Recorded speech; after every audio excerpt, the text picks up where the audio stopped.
23 February. இன்றைக்கி ஏசப்பா நம்மளை பற்றி என்ன சொல்கிறாங்கன்னா, நீடிய பொறுமை. நீங்களும் நீடிய பொறுமையோடு இருந்து உங்கள் இருதயங்களை ஸ்திரப்படுத்துங்கள், கர்த்தரின் வருகை சமீபமாக இருக்கிறதேன்னு யாக்கோபு 5:8 சொல்லப்பட்டிருக்கு. நம்ம ரொம்ப பொறுமையோடு இருக்கணும், நம்ம இருதயத்தை ஸ்ட்ராங்காக வைக்கணும். நம்மளோட மனசில் நிறைய கேள்விகள் இருக்கும், நம்ம அதை பைபிள் ரீட் பண்ணி ப்ரேயர் பண்ணோன்னா அதுக்குள்ள பதில் எல்லாமே நமக்கு கிடச்சிரும். ஏசப்பா இன்னொன்று கூட சொல்லியிருக்காங்க, மேலானவைகளை நாடுங்கள்னு. அதனால் நம்ம பூமியில் உள்ள விஷயத்தில் நம்ம பார்க்கவே கூடாது, நம்ம பரலோக ராஜ்யத்தை குறித்து நம்ம அதை தேடணும். இந்த உலகத்தில் நிறைய பேர் நிறைய விஷயத்தை குறித்து ரொம்ப குழப்பமாக இருக்காங்க, ரொம்ப குழப்பத்தோடு இருக்கிறாங்க. அது எல்லாத்துக்கும் ஒரே சொல்யூஷன் ஏசப்பா மட்டும்தான்.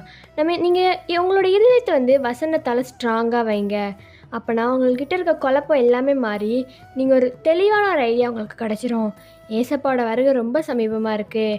ஏசப்பாவோட ஆசை எல்லோரும் பரலோகம் வரணும்னு. அதனால் இன்றைக்கி ஏசப்பா என் மூலயமா உங்கள்கிட்ட பேசுகிறாங்க. நீங்கள் உங்களோட இருதயத்தை ஸ்ட்ராங்காக வைங்க. எந்த ஒரு சிச்சுவேஷன் இருந்தாலும் நீங்கள் ஏசப்பா விட்டு போயிடாதீங்க. இன்றைக்கி நீங்கள் ஏசப்பாட்ட என்ன கேட்கணுன்னா, ஏசப்பா நான் பொறுமையாக இருக்க உதவி செய்யுங்க, என் இருதயத்தை ஸ்ட்ராங்காக வைங்க ஏசப்பா, உங்கள் வருகை நானும் சேரணும்னு கேளுங்க. கண்டிப்பாக ஏசப்பா உதவி செய்வாங்க.